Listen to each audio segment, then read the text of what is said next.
네, 반갑습니다.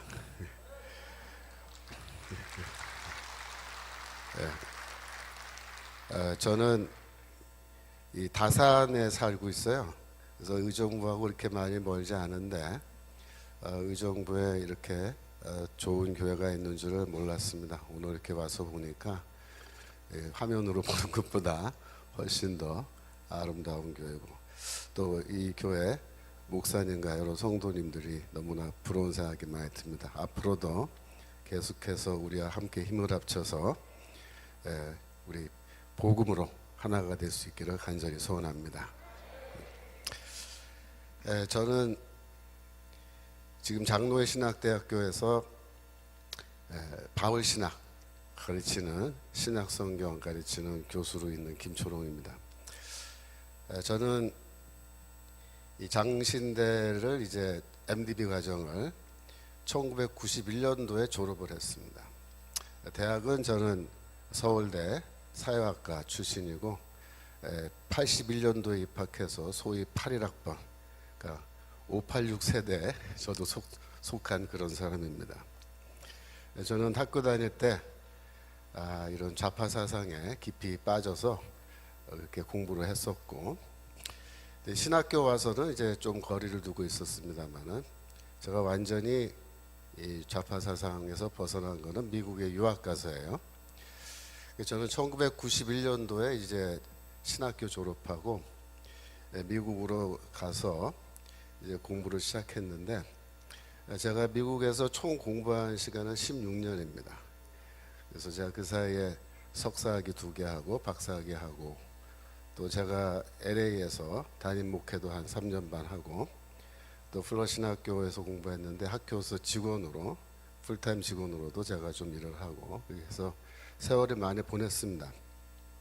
제가 공부를 마치고 이제 2007년도에 장신대 교수로 부임하게 돼서 귀국했는데, 이 16년 만에 고국에 돌아왔는데 제가 어떤 느낌이 드냐면은 외국에 온 듯한 느낌이 드는 거예요. 왜냐하면 91년도에 떠날 때 한국하고 2007년도에 제가 돌아왔을 때 한국은 전혀 다른 나라인 것 같더라고요. 무슨 말이냐면은 저희 집사람이 하루는 저녁에 저한테 와서 뭐라 했냐면은, 여보, 우리나라가 좀 이상해, 그런 거예요. 우리나라가 왜 이러지? 막 이래요. 왜 그랬더니, 아니 사람들하고 만나서 이렇게 얘기를 해보면 그게 뭐 동네 사람이고 교수 부인이고 아니면 학교 학부형이건, 사람들하고 얘기하다가 이제 사회 문제나 정치 문제 이런 게 좀 얘기가 나오면은 너무 생각이 달라서 대화가 안 될 정도다, 그런 말을 하는 거예요. 하나같이 정부에 대해서 비판적이고 부정적인데 이야기를 가만히 들어보면은 왼쪽으로 많이들 가 있다는 거예요. 그러면서 걱정이 뭐냐면, 이 나라에서 과연 우리 애들 키워도 되겠냐 이런 얘기를 하는 겁니다. 저도 사실 말은 안 했지만 그 사이에 그런 느낌을 좀 많이 받았거든요. 이 TV를 틀고 이제 뉴스를 들으면은 좀 이상해요, 뉴스가 다. 그러니까 마음속이 좀 답답하고, 왜 이런 식으로 얘기하지? 사람들이 왜 이런 식으로 사고하지? 그렇게 걱정이 되는데, 문제는 뭐 그렇다고 해서 제가 직장을 그만두고 다시 미국으로 갈 수도 없는 형편이니까 세월이 지나면서 좀 걱정을 계속 했는데, 2012년도에 그 대통령 선거 있었죠. 그때 박근혜 대통령이 당선됐는데, 저는 그때 개표하는 거를 정말 조마조마하게 봤어요. 야, 이 나라가 앞으로 어떻게 되겠냐, 이거 큰일 났다 걱정하는 상황이었기 때문에, 야, 이거 박근혜 대통령 아슬아슬하게 된 거 보고 만세 불렀습니다, 제가 그날. 그런데 여전히 그러고 나서도 사회를 보면은 문제가 심각한 거예요. 근데 제가 정말로 우리나라가 위기구나 하는 걸 깨닫게 된 거는 이제 2003년도에 그런 생각을 갖게 됐는데, 2003년도에 어떤 사건이 있었냐면, 하루는 이게 텔레비를 이제 저녁에 와서 틀고 뉴스를 듣는데, 뉴스에 이석기라고 알죠? 통진당 국회의원 이석기라는 사람이 중심이 돼서 저기 합정동에 있는 천주교 어떤 성당에서 RO 모임이라는 게 있었는데, RO가 뭐냐면 Revolutionary Organization 약자예요. 혁명가 조직의 약자입니다. 혁명가 조직. 혁명가 조직에 이제 모임이 있었다는 거예요. 근데 거기에 대해서 검찰이 수사를 해가지고 이제 수사 결과를 뉴스에서 발표를 하는 겁니다. 그래서 가만히 얘기를 들어봤더니 무슨 말이냐 하면, 자칭 혁명가라고 하는 사람이 130명이 그날 같은 자리에 모여서 토론회를 하고 회의를 했다는 겁니다. 그러니까 토론과 회의의 주제가 뭐냐면은 남조선 해방의 혁명적 상황이 발생했을 때, 이렇게 해요. 남조선에서 혁명적 상황이 발생했을 때 우리 RO 조직원들, 우리 혁명가들은 어떻게 행동해야 되느냐라는 주제를 놓고 이분들이 토론을 했는데, 이분들이 다 얼굴을 다 맞대고, 이런 식으로 공개적으로 얼굴과 얼굴을 맞대고, 그 다음에 더 중요한 건 뭐냐면 실명으로 자기의 이름을 다 까발리고 이렇게 회의를 했다라는 겁니다. 저는 과거에 제가 학생운동이나 뭐 좌파운동 제가 이렇게 할 때 어떤 훈련을 받았냐면은, 사람과 조직 활동을 할 때 사람과 사람을 만날 때 절대로 실명을 사용하지 않습니다. 다 가명을 쓰게 돼 있어요. 저도 그 당시에 쓰던 가명이 있어요. 그래서 자기 소개할 때 다 가명을 씁니다. 그 다음에 서로에게 개인적인 사안, 어디 사느냐, 형제가 어떻게 되느냐, 뭐 고향이 어디냐, 이런 거는 절대 못 묻도록 그렇게 교육을 다 받습니다. 왜냐하면 상대방을, 우리 같은 조직원인데 구체적으로 알면 나중에 제가 검거되거나 그 사람이 검거됐을 때 나에 대한 정보를 알고 있으면 나도 위험하기 때문에 서로 보안 유지라 그래요. 보안을 지키기 위해서 실명도 안 쓰고 가명 쓰고 서로 모여서 얘기할 때 소위 말해서 사업 얘기, 혁명에 대한 이 얘기만 하지 사업 얘기 외에 다른 얘기는 절대 안 합니다. 만약에 개인적으로 뭐 고향 어디냐 그렇게 물으면요, 곧바로 너 왜 그거 왜 묻냐, 바로 이제 고발 들어가면 자비판 해야 돼. 자비판.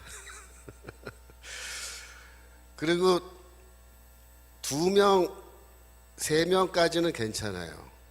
내가 1대1로 만나거나 2대1로 만난 것까지는 괜찮은데 4명, 5명, 6명으로 모임이 커지면 위험하다고 얘기합니다.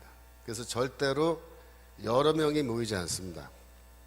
철저하게 1대1, 그게 점조직이라는 거예요. 그래서 서로 만날 때도 위쪽에서 소개해서 만나지 아는 사람끼리 안 만나요. 그렇게 훈련을 받습니다. 심지어 도로를 걸어갈 때 버스가 이쪽에서 오잖아요. 그럼 내가 버스가 오는 쪽을 바라보고 걸어가도 안 된다라고 훈련을 받습니다. 왜냐하면 거기에 만약에 뭐 경찰이라든가 이런 사람이 타고 있는데 만약에 내 얼굴을 이렇게 알아가지고 내가 수배가 됐을 때 내 얼굴이 바로 보인다. 그러니까 길을 다닐 때는 항상 버스가 진행하는, 차가 진행하는 방향으로 그렇게 길을 걸어 다니도록 그렇게 훈련을 받은 거예요. 이런 식의 활동을 하는 게 누구냐? 이게 혁명가라고 하는 사람들이 다 이런 훈련을 받는 겁니다. 근데 제가 이제 그날 뉴스를 보는데 이 혁명가들이 130명이라는 인간들이 한 자리에 모였는데 실명으로 해요. 실명. 가명도 아니고. 이렇게 모이는 거는요, 이거는 소위 말해서 해당 행위라 그래요. 해당. 당을 위태롭게 하는 행위로 해서 곧바로 이거는 막 큰일 나는 사안인데요. 이석기와 그 혁명가 조직이라는 사람들은 그날 그렇게 모였다는 거죠. 제가 그걸 보고 충격을 받았습니다. 왜 충격을 받았냐면 이 혁명적 시기라는 거에 대해서 항상 그 시기 정세 판단이라는 걸 해요. 그래서 아예 정세 판단하는 팀이 있습니다. 그 사람들은 지금이 어떤 시기인지 전문적으로 연구하고 판단을 해요. 근데 쉽게 말하면은 이 혁명에 만조기와 간조기가 있다 이렇게 얘기합니다. 그러니까 밀물이 들어올 때와 밀물이 빠질 때, 그죠? 파도가 물이 빠질 때. 그러니까 간조기에는 어떻게 하냐면 다 우리가 지하로 들어가야 된다요. 철저하게 신물을 감추고 활동해야 된다. 그럼 혁명의 만조기, 물이 이렇게 차올랐어요. 그럼 어떻게 되느냐? 그때는 바깥으로 나와서 공개적으로 활동해도 괜찮다 이렇게 얘기합니다. 그러나 그 당시에는 80년대에는 우리가 다 간족이라고 생각했기 때문에 이렇게 공개적으로 이런 모임을 하거나 그런 걸 절대 하면 안 되는 금기사항이었는데 몇 년도요? 2013년도입니다. 2013년도에는 이 혁명가 조직들이 어떻게 판단했냐면 지금은 만족이라고 판단합니다. 만족, 혁명의 만족. 이제 때가 무르익었다 이거예요. 드디어 이제 추수할 때가 왔다 이거예요. 그래서 이제는 실명을 다 내놓고 여기 명찰 다 붙이고 쉽게 말하면 얼굴과 얼굴 그동안 점조직으로 얼굴도 못 보던 사람들 네가 거기 있었어? 네가 너였어? 그러면서 네? 이렇게 서로 인사도 할 수 있을 정도로 그렇게 130명이 모여서 그날 어떤 얘기를 했냐면 이 혁명적 상황이 발생했을 때, 즉 이제 북한이 우리나라를 쳐들어온다거나 여기서 무장 폭동이 일어난다거나 이렇게 할 때에 각각의 개인은 어떻게 활동을 어떤 일을 해야 될지를 그날 결정하고 구체적인 계획을 지시받는 겁니다. 그래서 그날 오고 갔던 이야기들 중에 보면은 압력밥솥을 사용해서 폭탄을 제조하는 방법에 대해서 얘기를 하고 사제 권총을 만들어서 권총 어떻게 만들어서 쓸 거니 그걸 서로 논의하고 그래서 혁명적 상황에서 우리 사회의 기관시설 중 어떠한 시설을 우리가 공격해서 그걸 파괴할 것인지 전신, 전화, 철도, 교통, 그죠? 그 다음에 에너지 창고, 기름 들어있는 거, 유리 보관소, 이런 거, 발전소, 이걸 어떻게 공격할 것인지 임무 분담을 다 한 겁니다. 이석기가 그 자리에서 회의를 주관하면서 이제 때가 됐으니까 동지들 준비하시오. 이렇게 한 겁니다. 근데 그날 다행히 어떤 한 명의 사람이 거기 들어가서 모든 회의 내용을 녹음했습니다. 그래가지고 그걸 이제 검찰에 넘어가서 그게 증거 자료가 돼가지고 이 사람들이 박수 다 이제 수사를 받고 그래서 결국 어떻게 됐습니까? 2014년도에 이 통진당 자체가 해산되게 된 거죠. 근데 그때까지 2012년도에 국회의원 선거에서 통진당 국회의원들이 국회에 들어가고 국회의원 빠지 달고 그 아로 조직 회의하고 그죠? 이렇게 하면서 이 사람들이 국가의 그 세금 그죠? 그걸로 세비 다 받으면서 뭐예요? 반역행위 한 겁니다. 반역행위. 제가 그걸 보면서 13년이면 딱 지금부터 그 10년 전이죠. 딱 10년 전 이야기인데 그날 저는 이렇게 응접실에 앉아서 TV 뉴스 보면서 제가 사과를 먹고 있었는데 먹다가 사과를 떨어뜨렸어요. 너무 놀라가지고 야 큰일 났다 큰일 났다. 얘네들이 지금 정세 판단을 했는데 이제는 때가 무르익어서 이제 봉기를 해야 될 때가 됐다고 스스로 판단할 정도면 이게 심각한 거다. 근데 제가 이제 퀘스천이 뭐냐면 그 사람들의 정세 판단이 정확했느냐 아니면 부정확했느냐 그 질문입니다. 어땠을 것 같습니까? 저는 그 사람들의 정세 판단이 매우 정확했다고 봅니다. 그래서 저는 그 순간에 소름이 확 끼치면서 큰일 났다 큰일 났다. 야, 이제 우리 잘못하면 죽겠구나. 제가 그때부터 위기의식을 가지고 제가 그때부터 조금씩 이제 사회 문제를 더 깊이 있게 보고 그러다 보니까 제가 오늘날 이렇게 마이크 들고 이 자리에 서게 된 거예요.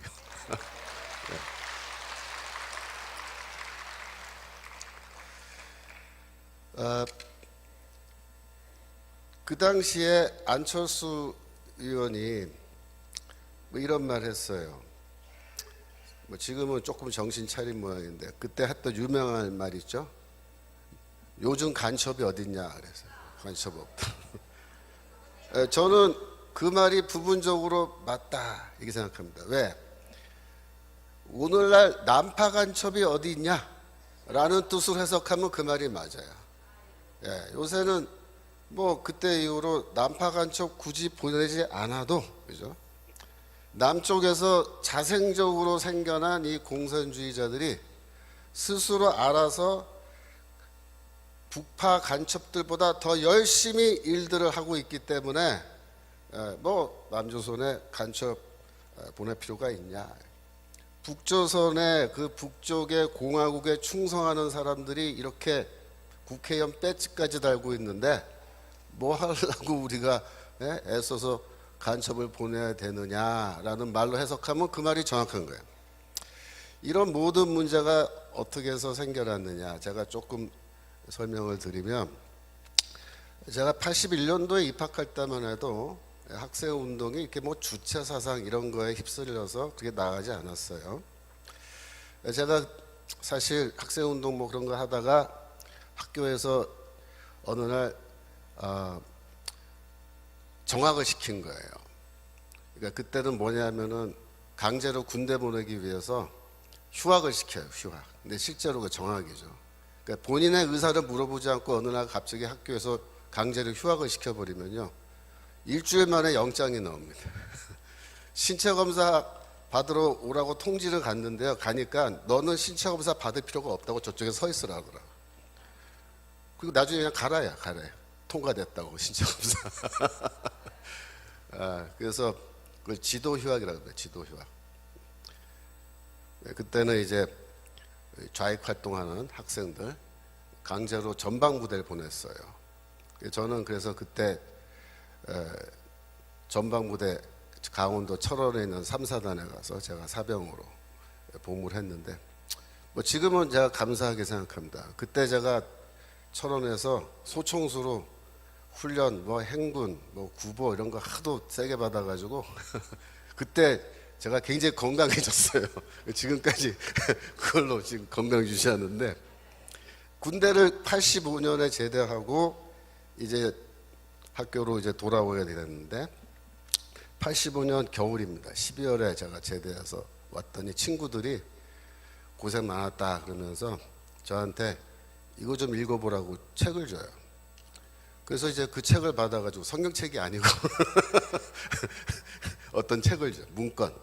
그걸 받아서 이제 집에서 밤을 새면서 읽어봤습니다. 읽어봤더니 내용이 뭐냐 하면은 미국은 우리의 적이다 그 얘기예요. 그래서 그 문건을 뭐라 그러냐면 반제국주의 문건이라 그래요. 영어로 AI 문건이라 그래요. AI가 뭐예요? 요즘은 인공지능이잖아요. 인공지능 AI가. 그 시대 86년도에 AI는 뭐냐면 엔타이 임페리얼리즘의 약자입니다.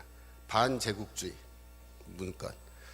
그래서 이렇게 읽어보니까 사용하는 단어라든가 이런 표현이 남한에서 우리나라에서 쓰는 표현들이 아닌 게 많아요. 저는 처음에 이걸 누가 썼나, 이게 어디서 왔나, 아마도 조청년 쪽에서 들어온 게 아닌가 뭐 이런 생각했는데, 지금 생각해보면 그게 북한에서 온 건 맞습니다. 북한에서 온 거예요. 그래서 반제국주의 문서라고 왔는데 나중에 보니까 뭐야? 그 주체 사상과 관련된 북한의 문서인 거죠. 근데 그때 85년 겨울 86년 2월 달까지 방학이 있는데, 그때 당시에 서울대 운동권의 대부분의 조직에서 이 반제국주의 문서를 다 공부했습니다. 그래서 그때부터 우리의 적은 미국이고 우리의 투쟁은 반제국주의 투쟁이다. 그렇게 이제 노선이 딱 잡힌 거예요. 그게 누구의 입장입니까? 그게 바로 북한의 입장이란 말이에요. 그게. 그래서 86년 새 학기가 딱 시작했는데 그때부터 이제 노골적으로 주체 사상이란 말이 막 튀어나오기 시작했어요. 그리고 애들이 그때부터 대북 방송을 밤새도록 듣고 오고, 그리고 소위 말하는 사상투쟁이라는 것이 이제 시작됐습니다. 이 사상투쟁이 뭐냐면은 남조선 혁명을 어떻게 성공시킬 거냐, 그 전략과 전술에 대해서 토론하는 겁니다, 학생들이. 근데 기존의 운동권의 이 혁명 전술은 뭐냐면은 전국적으로 동시다발적으로 무장 폭동을 일으켜서 무장 투쟁을 한다는 거였어요. 그게 기본적인 전술이었습니다. 85년도까지. 근데 86년도가 딱 되니까 주사파들이 등장한 겁니다. 걔네들이 뭐라고 얘기하냐면 그거는 비현실적인 혁명 전술이다, 이렇게 얘기하는 거예요. 왜 비현실적이냐 그랬더니 광주 사태를 봐라요. 광주 사태를. 광주 사태 때 시민들이 무기고 털어서 무장을 하고, 무장 폭동 일으켜서 도시 자체를 다 점거했는데 정규군이 이렇게 반격을 해오고, 그 다음에 미군이 항공모함 같은 뭐 그런 거 보내고, 이래가지고 만약에 혁명적 상황에서 미군이 개입하고 정규군과 이렇게 전투를 하게 되면 무장 폭동을 해서 절대로 이길 수 없다, 이 얘기입니다. 그래서 그건 비현실적인 혁명 전술이다, 이렇게 비판을 하는 겁니다. 그래서 우리가 물었죠. 그러면 너희가 생각하는 현실적인 혁명 전술은 뭐냐?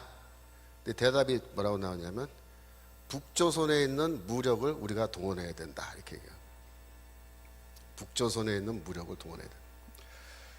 왜 북조선에 저렇게 좋은 무력이 있는데 그거를 우리가 활용하지 않고 남한의 이 비무장 세력들이 뭐 어떻게 무기고 털어가지고 그거 소총이나 하나씩 들고 말이야.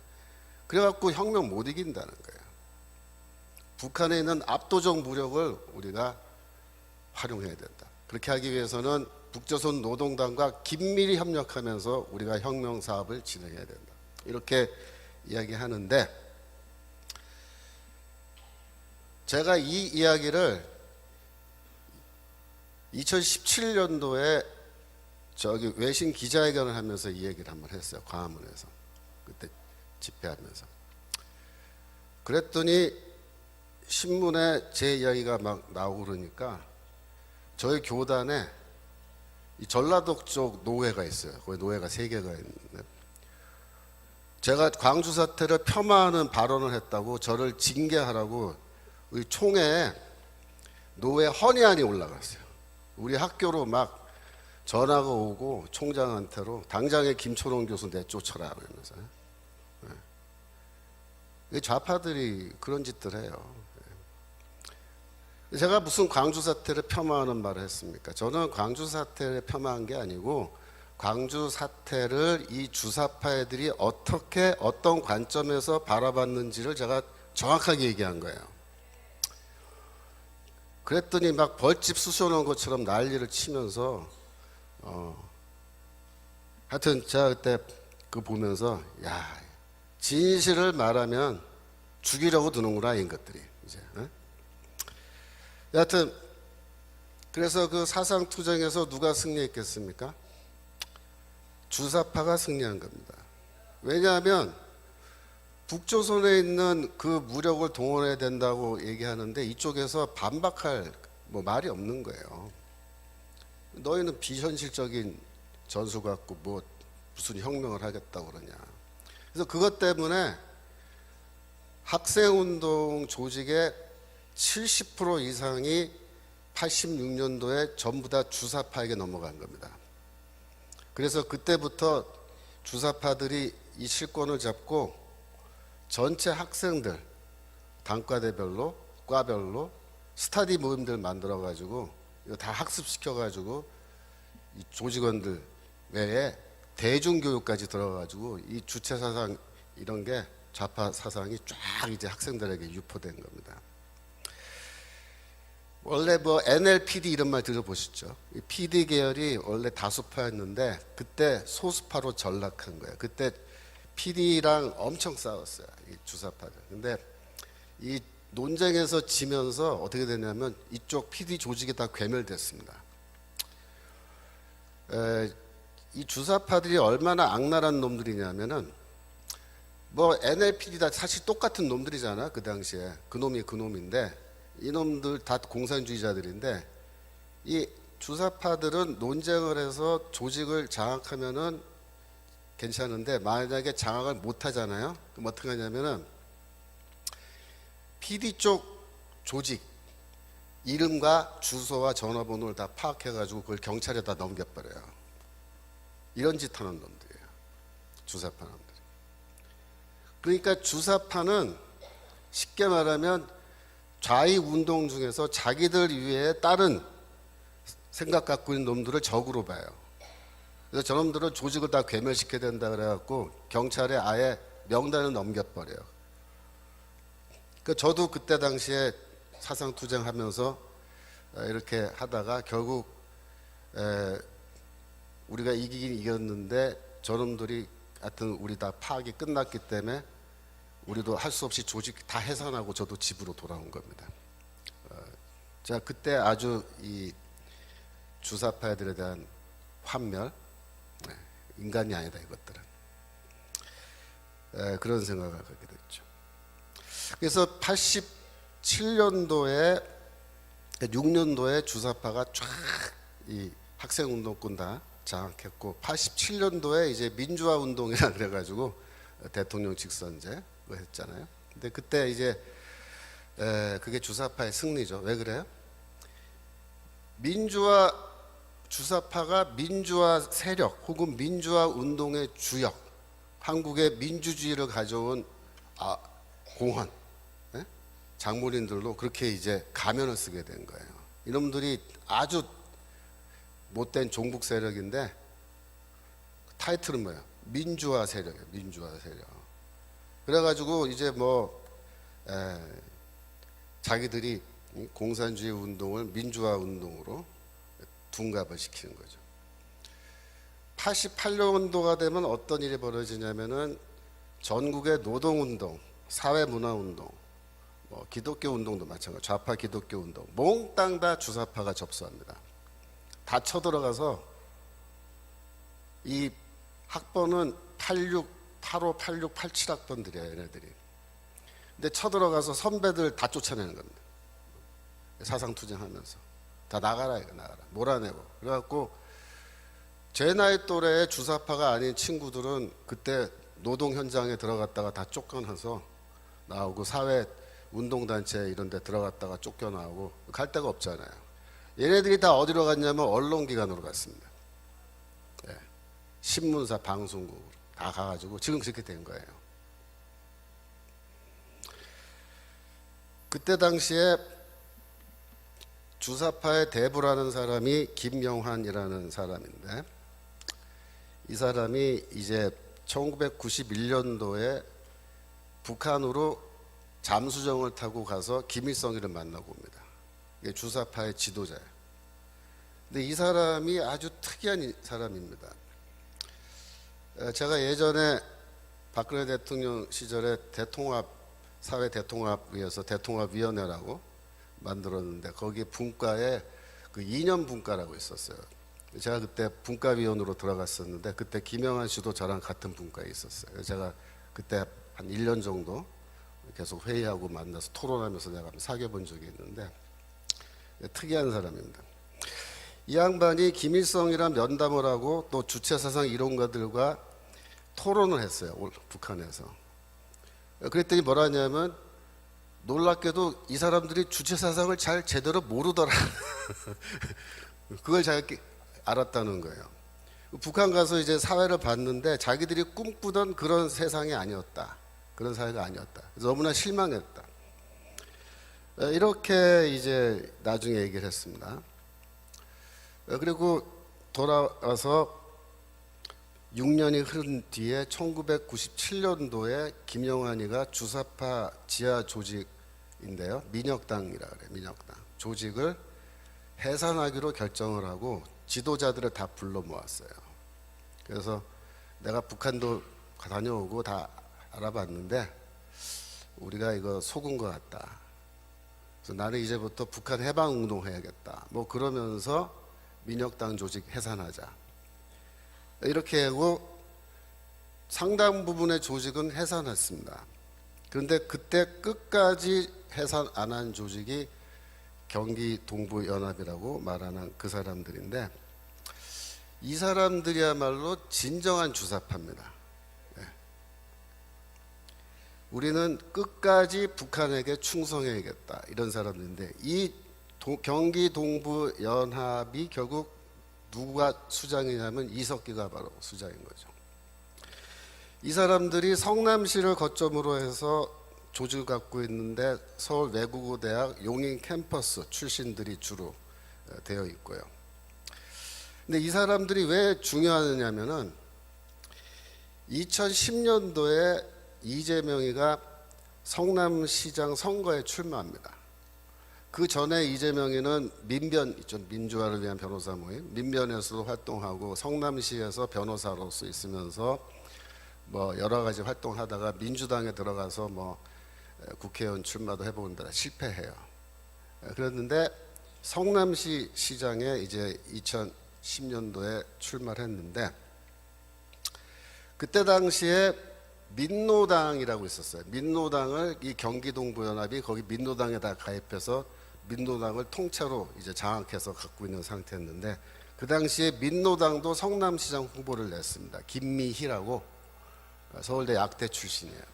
여잔데 이 김미희가 성남시 후보로 시장 후보로 나오고 이재명도 나왔단 말이에요. 그랬는데 이 경기동부연합에서 어떤 결정을 내리냐면 김미희한테 야, 너 후보 사퇴하고 이재명이랑 단일화해라, 이렇게 한 거예요.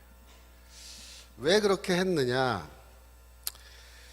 이 이재명이가 성남시 시장, 아니, 성남시에서 변호사 활동하면서 이 경기동부연합 사람들이랑 그 전부터 친분이 이게 많이 생긴 거예요. 특별히 그쪽 사람들이 법원에 재판받게 되면은 가서 자기가 변론도 해주고, 또 성남시에 여러 가지 그 위원회 모임 이런 게 있는데 거기서 같이 참여하고 이래가지고 관계가 가까워진 거예요. 그래서 경기동부연합 쪽에서 김미희한테 야, 너 후보 사퇴하고 이재명 지지하자 우리가. 그래서 이재명이를 성남시장 만들자, 그렇게 된 거예요. 그래서 그 전번에는 떨어졌는데 이번엔 당선한 거예요. 2010년입니다. 그때 당시에 이재명의 성남시 시장 그 인수위원회 명단이 있어요. 지금도 인터넷 보면 다 나오는데, 그 인수위원회의 대부분이, 상당 부분이 경기동부 연합 사람들로 되어 있다, 이렇게 기사가 나와 있습니다. 그리고 시장으로 취임한 이후에 어떻게 되냐면은 경기동부연합 사람들이 성남시에서 진행하는 대부분의 이권 사업을 독식했다, 이렇게 되어 있습니다. 무슨 말이냐면 성남시에서 이번에 여기 도로에 보도블록을 새로 깔아야 된다, 그런 거 많잖아요. 도로공사 보도블록 갈아 끼우는 거 뭐 별로 깨지지도 않았는데 다 갈아 끼잖아요, 시 예산으로. 이제 그런 걸 하게 되면은 어떻게 되냐면은 이 경기동부연합 사람 중에 하나가 이 도로공사 블록 갈아 끼는 회사를 하나 빨리 차리는 거예요. 아. 그러면은 이미 그 시회, 성남시 공무원 그 조직에 이미 이 사람들이 다 들어가 있는데 자기 편인 사람이 이제 그거 하겠다고 신청하면은 거기에 수주를 주는 거예요. 그러니까 이 사람들이 원래부터 도로공사 이런 거 하던 사람들이 아닌데, 그러니까 성남시에서 뭐 할 거라는 거 정보를 다 주면은 미리미리 이번에 전기래 그러면 전기회사 차리고, 예? 이번에 하천이래 그러면 하천 정비 이런 거 해가지고 회사 차리고 사람들 그 고용해가지고 일 시키고 돈은 지네들이 다 가져가는 거예요. 이런 식으로 해서 이권 사업에 다 개입해가지고 돈을 벌어가요, 얘네들이. 근데 재미있는 게 아로 조직 발표했을 때 검찰이 아로 조직에 대해서 공개해서 그 발표할 때 제가 기사를 유심히 읽어봤어요. 그때 놀란 게 뭐냐면 아로 조직이 이석기가 그때부터 이권, 그러니까 이 수익을 낼 수 있는 사업들을 많이 갖고 있는 거예요. 그러니까 얘네들이 똑똑한 거예요. 이 혁명사 팔려면 자금이 필요하고 생활비도 필요한데 이거를 벌어가면서 자금을 모아가면서 일을 하겠다 이런 생각을 처음부터 갖고 있던 애들인데 얘네들이 이재명이를 딱 보고 아 이재명이를 성남시장 만들면 우리가 어떻게 해서 돈을 벌 수 있겠구나 이게 딱 결론이 벌써 나온 거예요. 그래서 거기 다 들어가서 밀어주고 시장 만들어주고 서로 이제 뭐야 공생관계잖아요. 그러니까 이재명이는 어떻게 밀어주죠. 이 사람들은 한편으로는 돈을 막 버는데 이게 한두 푼이 아닙니다. 그래서 그 맛을 본 거예요. 맛을 봤는데 물론 2012년에 이제 19대 국회 때 통진당이 국회의원으로 쫙 들어가고 그랬는데 14년도에 통진당 해산됐잖아요. 근데 우리는 그걸로 해서 아예 통진당은 사라졌겠지 이렇게 생각했잖아요. 천만의 말씀입니다. 이 경기 동부연합과 이재명 사이의 그 연대는요 더 견고해진 거예요. 그때부터 2018년도에 이재명이가 경기도 도지사에 출마해서 도지사에 당선됩니다. 그때 1등 공신이 누구 것 같아요? 경기동부연합이에요. 경기동부. 그래서 이재명이가 이번에 경기도 도지사를 하니까 여러분 생각을 해보세요. 성남시에서 해먹었던 게 경험과 노하우가 이제 축적됐잖아요. 근데 이게 경기도가 사이즈가 얼마나 큽니까? 성남시 사이즈랑 경기도 사이즈는 이거는 비교가 안 되잖아요. 그러니까 얘네들이 이번에는 경기도에서 해먹기 시작한 거예요. 많이 해먹었을 겁니다. 조사해보면 다 나오겠지만 제가 보기에 어마어마하게 해먹었는데 왜냐하면 그 중에 하나, 딱 하나만 예를 들게요. 대장동 하나만 얘기해 보자고요. 대장동 사건이란 거는요, 뭐 굉장히 복잡하게 되어 있는 것 같지만 본질은 간단해요. 그 대장동 택지 개발하고 아파트 짓고 그거 개발해서 생기는 수익을 어마어마한 수익을 누가 먹었느냐 그게 이제 대장동 사건의 핵심이에요. 그런데 첫 번째 그 개발할 때 그 돈을 빌려준 투자 은행들 있죠. 은행들은 많이 못 가져갔어요. 뭐 정상적인 그런 정도의 수익만 벌고 갔습니다. 성남시는 처음부터 우리는 그 수익 안 갖겠다 이렇게 선언한 거예요. 그게 대장동 사건. 그럼 누가 가져갔느냐? 개인 투자자들이 가져간 겁니다. 그래서 여러분 뭐 화천대유 이런 말 들어보셨어요? 뭐 천화동인 3호 이런 거 들어보셨어요? 4호, 5호 뭐 이런 말? 이게 다 개인 투자자들 모임 만든 건데 예를 들어서 화천대유에서 3억 5천만 원을 투자한 사람이 얼마 벌어갔을 것 같습니까? 3억 5천. 예를 들어서 4억이라고 치고 4억 몇십억이요? 그러니까 여러분들이 순진하신 거예요. 그 단위가 틀려요. 400억이요? 그러니까 순진하신 거예요. 얼마 해먹었냐면 8천억 가져갔습니다. 여러분 4억 넣어서 8천억 가져가면요, 이거 어마어마한 거 아닙니까? 네. 천화동인 3호 이 사람은 돈이 좀 없었나 봐요. 872만 원 투자했습니다. 1,000만 원이 안 되잖아요. 얼마 벌어갔을 것 같아요? 1,000만 원 넣고 예? 2천억이요? 2천억은 너무 심했다. 101억 벌어갔습니다. 101억. 1,000만 원 넣어서 1억을 벌어가도 10배잖아요.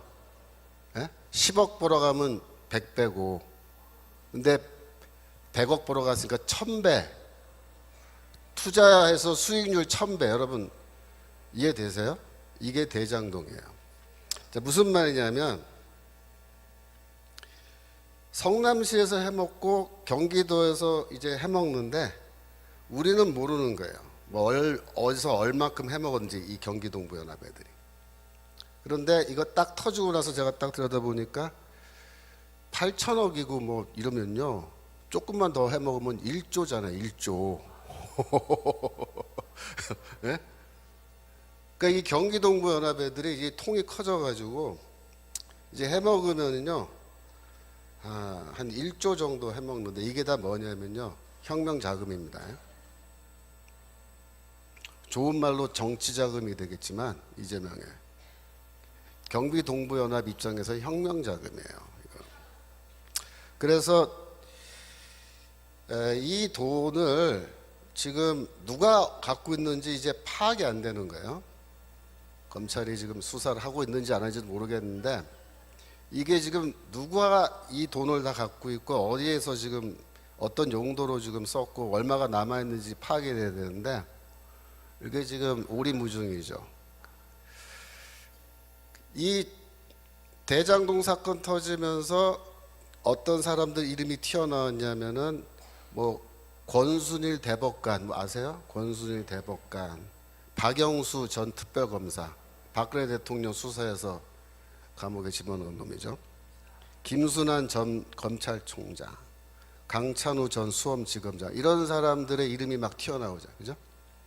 뭐 국회의원들 이름도 막 튀어나오고 다 뭐냐면 돈 받은 사람들이야. 근데 이 사람들한테 이제 돈을 줬는데 법조계에도 주고 정치계에도 주고 이제 돈을 막 뿌린 거예요. 그러니까 생각해 보세요. 8천억 1조 가량 돈이 있으면요, 돈 뿌리는 거 이거는 뭐 저기 그렇게 어렵지 않잖아요. 이게 보험금이라 하잖아요. 보험금. 그래갖고 법조계 판사 검사들한테 쫙 돈을 뿌려 놓은 거예요. 이미. 제가 보기에는요, 이 이름 나온 사람들은 뭐 한 사람들이냐면 심부름한 사람들이에요. 자기들이 돈 받고 끝난 게 아니고 이 사람들은 심부름한 사람이고 심부름 값으로 얼마 받은 거예요. 얘네들을 통해서 또 누구한테 얼마가 갔는지는 몰라요. 지금 수사를 해봐야 하는 거예요.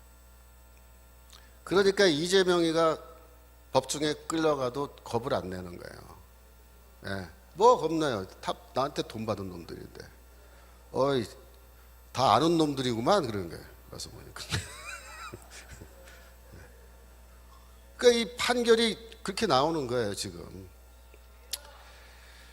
그래서 지금 지난번 대통령 선거에서 이제 이재명이 물론 간발의 차로 졌습니다만은 이 경기동부 연합과 이재명은 얘네들은 이걸 패배라고 보지 않아요. 네, 절대로.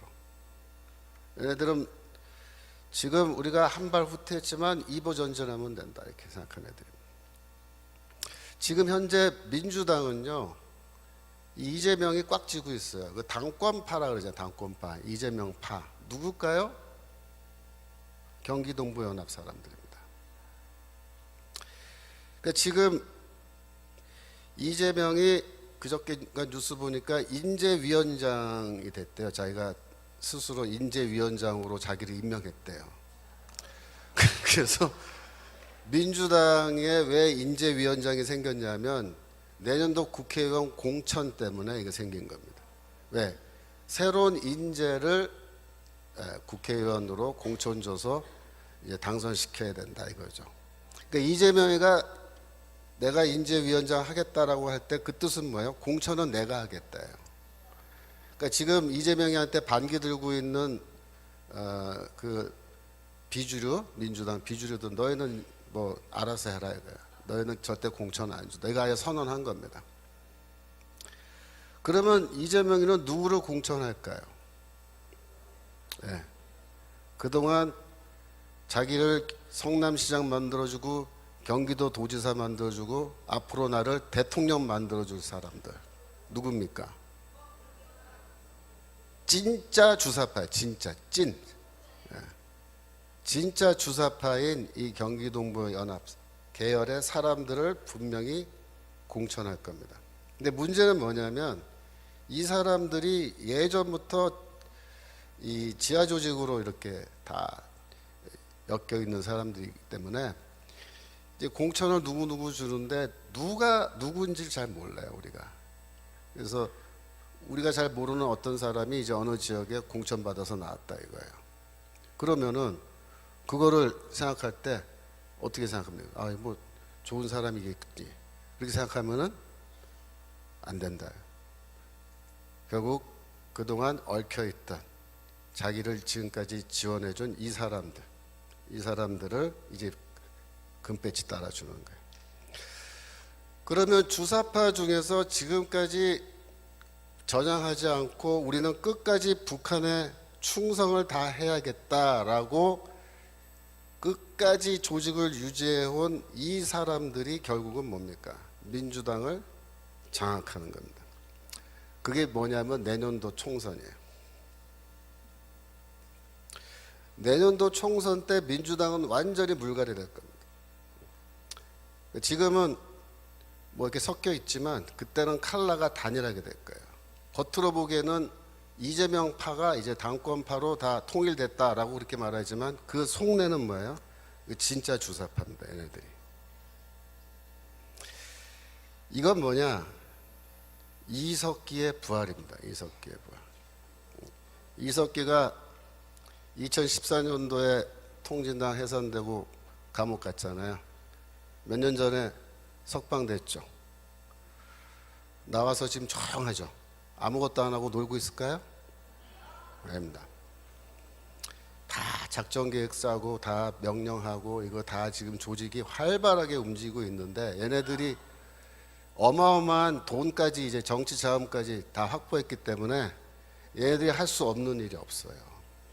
네, 그게 지금 제일 심각한 문제입니다. 그래서 대통령 선거가 27년도에 예정되어 있는데 내년도에 민주당이 200석을 장악하고 이러면은 이제 윤석열 정부는 완전히 식물 정권 돼버린 거죠. 그러고 나서 이제 27년도에 가서 대통령 선거할 때 후보를 낼 텐데 뭐 이재명은 어차피 지금 이석기 아바타입니다. 그러니까 이재명이를 뭐 이렇게 해서 뭐 감옥에 집어 넣어도 사실은요 큰 변화는 없어요.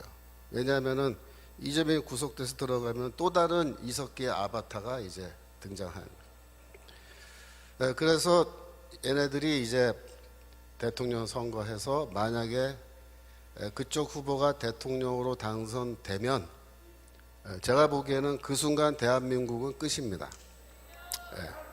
그걸로 끝난 거예요. 생각해 보세요. 이석기가 대통령 된다고 생각해 보세요. 그럼 끝난 거예요. 그래서 내년도 국회의원 선거가 중요하다 그렇게 말씀드린 겁니다. 정광 목사님께서 그냥 목 놓아서 부르짖는 거. 내년도 우리가 꼭 200석 해야 된다. 왜 200석을 해야 되죠? 이러한 어마어마한 지금 무서운 일들이 우리 눈에 보이지 않지만 이게 진행되고 있단 말이에요. 그래서 내년도에 200석을 못하면 어떻게 되느냐? 윤석열 정부가 하고 싶은 거 아무것도 못해요. 그러니까 200석을 우리가 넘게 해줘서 어떻게든 저놈들을 밟아놔야 윤석열 대통령이 그나마 지금 하고 싶은 걸 막 한단 말이야. 그러면 그만큼 우리 대한민국의 미래가 조금 더 안정적으로 간 거예요.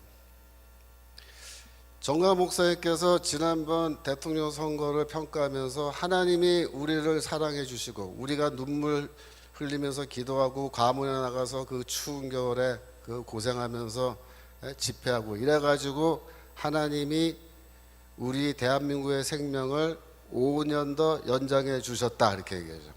그게 정확한 얘기입니다. 5년 연장된 겁니다. 우리가 완전히 구원받은 게 아니에요. 그래서 5년 시간도 주셨는데 이 5년 동안에 우리가 어떻게 하느냐에 따라서 대한민국의 미래가 이제 향방이 결정되는데 우리가 지금 굉장히 중요한 시점입니다. 내년도 4월까지 몇 달 남았습니까? 반년도 안 남았죠. 이 반년도 안 되는 이 기간 동안에 뭐다? 대한민국의 운명이 결정된다. 그러니까 지금 이렇게 우리가 넋 놓고 있으면 안 된다. 그 자유마을 조직이 중요하고, 그죠? 계속해서 우리가 이 사람들을 모으고 조직하고, 그래서 결국 내년에는 표싸움으로 가야 되는데 어떻게 우리가 전략을 짜고 할 건지는 이제 전 목사님이 다 알아서 전략을 짜시겠지만, 우리는 하여튼 지휘하는 방침에 따라서 그쪽으로 표가 많이 나오게끔 지금 이 얘기를 준비를 해야 된다 이겁니다. 그래서 지금 우리가 다시 한번 우리의 현재 상황을 이렇게 지나간 역사를 되짚으면서 생각을 해보면, 이 주사파라는 애들이 진짜 끄지긴 놈들이에요. 얘네들은요, 말 그대로 혁명가들입니다. 혁명가는 뭐냐면 공산혁명을 위해서 자기의 목숨을 내놓은 사람들을 말하는 거예요. 그 정도의 헌신을 하는 겁니다. 그래서 자기 인생의 목표는 다른 거 없어요. 남조선 해방이에요. 이걸 위해서 자기는 이미 30년 전에 다 헌신을 하고 30년 넘게 이 한 길을 달려온 애들입니다. 그래서 얘네들이 지금 그렇게 쌓아온 그 공적이 있는 거예요.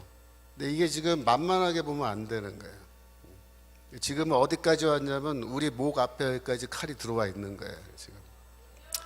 그래서 여러분들이 그런 점에서 우리가 다시 한번 깊이 자각하고, 정말 전 목사님이 말씀하시는 게 왜 중요한 말씀인지 그걸 여러분들이 잘 이해를 해주시면 감사하겠습니다. 제가 시간이 조금 더 쓸 수 있나요? 아직 조금만, 한 10분만 더 할까요?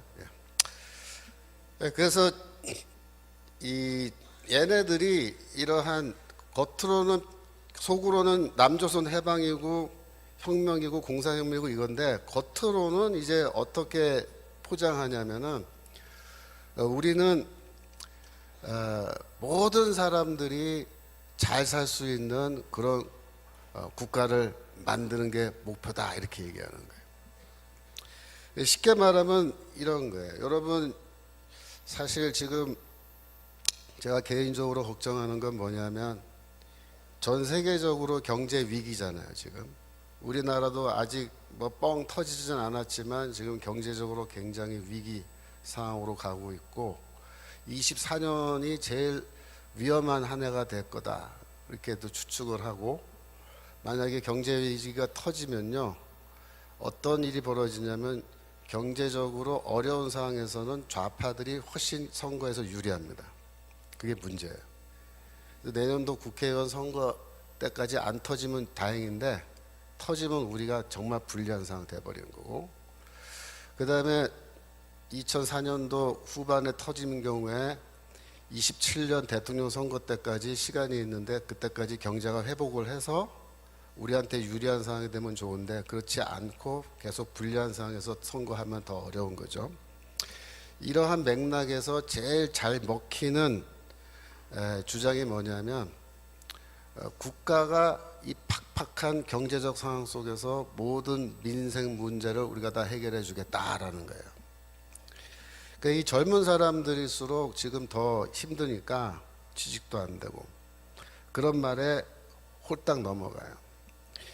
문재인이가 2017년도에 대통령 되자마자 7월 달에 발표한 5대 국정 목표가 있는데요. 그 중에 세 번째 목표가 뭐냐면 내 삶을 책임지는 국가입니다. 내 삶을 책임지는 국가. 말이 좋아서 내 삶을 책임지는 국가지, 여러분, 나의 삶을 국가가 다 책임져주는 시스템, 그 제도가 뭐예요? 사회주의잖아요. 사회주의, 공산주의. 공산주의 하겠다는 얘기를 이렇게 멋지게 내 삶을 책임져주는 국가 이렇게 하는 거예요. 그러니까 이 내용을 모르는 사람들은 이 말만 듣고 혹하는 거예요. 너무 매력적이잖아요. 살기도 힘들어 죽겠는데, 취직도 안 되고 돈도 없고 그러는데 국가가 내 삶을 다 책임져 주겠다. 내가 너 먹을 거, 입을 거, 이 집, 그죠? 다 책임져 주고, 너 저기 취직도 국가에서 시켜주고, 그죠? 사회주의 국가는요 원래 완전 고용입니다. 100%. 얼마나 좋아요. 이 성경 말씀에 마태복음 6장 34절에 너희는 내일 일을 염려하지 말라라고 이제 주께서 말씀하셨는데, 이게 아이러니인 거예요.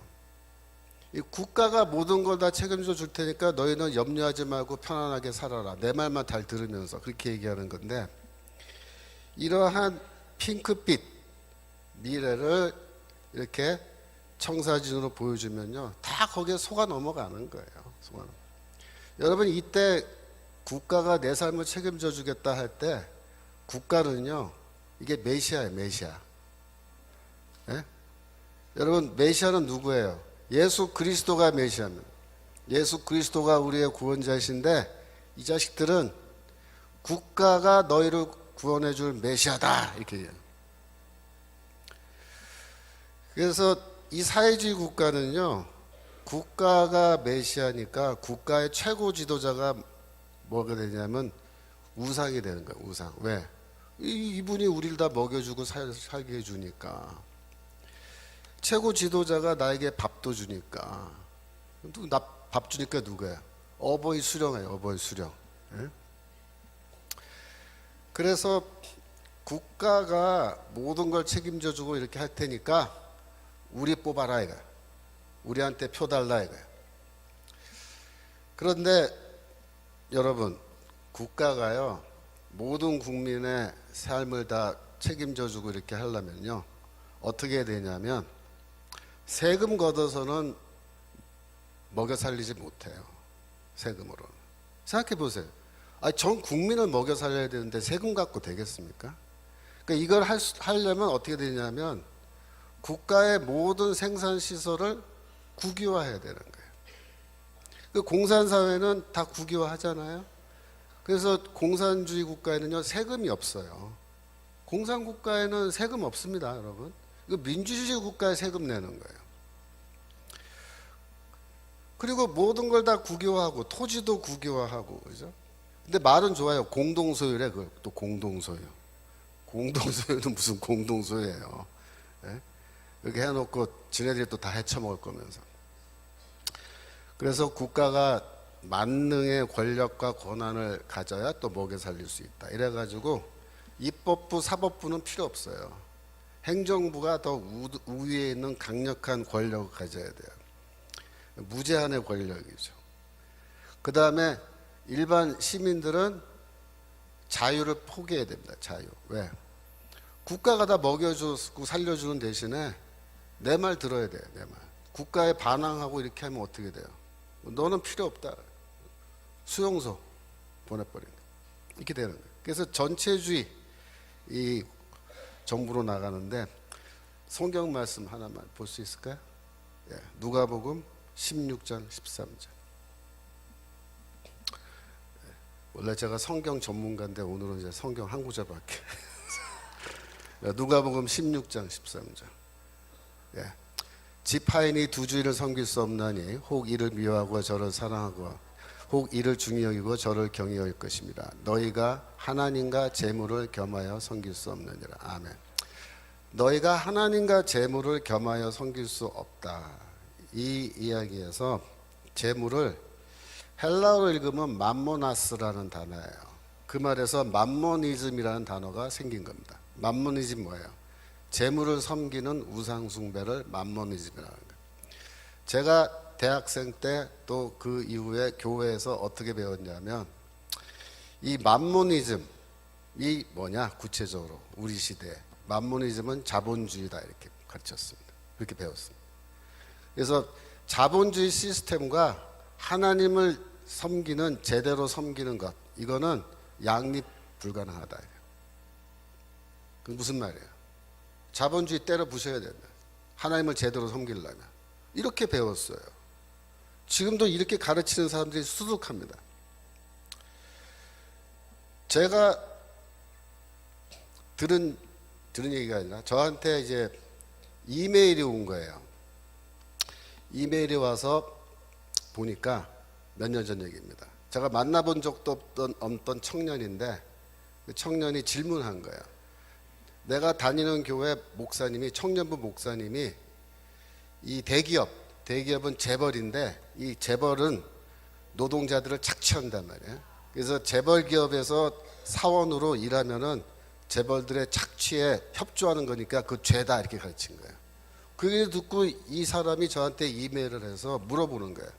우리 목사님이 이렇게 가르치시는데 제가 중소기업으로 옮겨가면 괜찮을까요? 이렇게 묻는 거예요. 그래서 제가 뭐라 그래서 야, 중소기업은 착취 안 하냐 그러면 그 다음 질문이 그럼 자영업을 하면 제가 괜찮을까요? 죄를 안 짓고? 예? 자영업하면 너 그 알바생 네가 착취하는 거지 그러면. 그렇게 따지면 이 세상에 할 수 있는 일이 아무것도 없어요. 제가 이 이야기를 수업 시간에 했어요.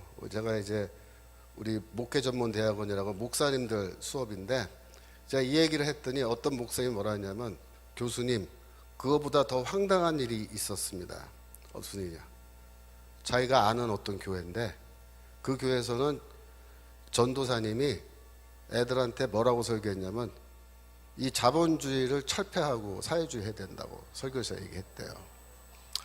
그래서 그것 때문에 교회가 난리가 나서 당회에서 이 전도사를 불러서 목사님이랑 너 왜 그렇게 가르쳤냐라고 따졌다는 거예요. 혼내주려고. 그랬더니 이 전도사가 뭐라고 대답한 줄 알아요? 나 학교에서 배운 대로 가르쳤다 이렇게. 어쩌라고 이렇게. 그래서 처벌을 못했다는 거예요. 학교에서 그렇게 배웠으니까 그 문제 있으면 학교 가다 얘기해라. 왜 나한테 그러냐? 난 배운 대로 가르친 건데. 이렇게 지금 되고 있는 현실입니다. 그래서 이 배금주의, 만모니즘은 저기 자본주의다 생각했는데요. 여러분 솔직히 말해서 진짜 배금주의가 뭔지 알려드릴게요. 진짜 배금주의는 사회주의예요. 왜 사회주의냐면 사회주의는 뭐 하자는 거예요? 국가가 나한테 돈 주겠다는 거예요. 그죠? 내 생활비 주고, 그죠? 내 먹을 거 입을 거 다 돈으로 주고, 집도 사실은 돈이잖아요. 그래서 내 주머니에 꼬박꼬박 한 달에 얼마씩, 1년에 얼마씩 돈 준다는 거예요. 내가 일을 열심히 안 해도 돈 주는 거잖아요. 그 얼마나 좋아요. 그죠? 근데 자본주의는 뭐예요? 자본주의는요, 국가가 돈 줘요? 없어요. 뭐라 하냐면 국가는 이렇게 얘기하는 거예요. 국가는 너희의 삶을 책임질 의무가 우리한테 없다. 그게 자본주의야. 네 삶은 네가 알아서 살아야 된다. 취직? 네가 알아서 취직하고 너 밥 벌어먹는 거 네가 알아서 하고 네 집 네가 사야지 왜 국가가 너한테 집을 사줘야 돼? 공짜로 제공해야 돼? 이게 자본주의입니다. 이거 한마디 덧붙여요. 그런데 너 세금은 다 내야 돼. 세금은 꼬박꼬박 다 내야 돼. 이게 자본주의예요. 어느 게 배금주의입니까? 젊은 사람들이 왜 좌익 이념에 좌파 이념에 계속 이렇게 빨려 들어간지 아세요? 이것 때문이에요. 그것 까놓고 말하면 돈 사랑하는 겁니다. 돈. 돈 주겠다니까 글로 가는 거 아니에요. 그죠? 그래서 지금 우리는 어떤 결단을 해야 되냐면 우리가 국가를 나의 메시아로 받아들이고 국가의 노예가 돼서 전체주의 사회에서 내가 살아갈 것인지 아니면 자유인이 돼서 바울이 말하는 자유인이 돼서 내가 스스로 나의 삶을 헤쳐나갈 것인지. 물론 어렵죠. 그러나 하나님이 나와 함께 하신다. 하나님이 나를 도우시고 하나님이 내 삶 가운데에서 나를 도우시기 때문에 내가 충분히 내가 살아갈 수 있다 라는 그런 의식 가지고 노예가 되기를 거부하고 자유인으로서 살아가는 그 결단이에요. 그게 뭐냐? 그게 내년도 국회의원 선거고 27년도에 대통령 선거다. 그렇게 말씀드리겠습니다. 여기까지 하겠습니다. 자, 기도하고 마치겠습니다. 기도. 하나님 아버지, 저희가 지금 이렇게 평온하게 살아가고 있지만 저희가 모르는 사이에 또다시 위기는 저희를 찾아오고 있음을 이 시간 다시 한번 기억합니다. 하나님께서 저에게 5년을 더 허락해 주셨는데 이 5년의 시간을 선용할 수 있도록 도와주시고 대한민국의 위기가 끝날 수 있는 기간으로 저희가 활용할 수 있도록 도와주옵소서. 이 악의 무리들과 저희가 싸우는데 저희가 힘이 부족하고 지혜가 부족하고 능력이 부족하지만 하나님을 의지하면서 나아가 싸우니 주여 도와주시옵소서. 대한민국을 불쌍히 여겨주시고 이곳에 있는 여러 하나님의 교회들을 불쌍히 여겨주시고 다시 한번 기회를 허락해 주시고 선교할 수 있는 저희 나라, 이 전 세계에 복음을 전할 수 있는 저희 나라 되게 하시고 북한에까지 가서 북한 주민을 구원할 수 있는 저희가 되기를 원하니 주여 축복하여 주시옵소서. 감사드리며 예수 그리스도 이름으로 기도합나이다. 아멘. 감사합니다.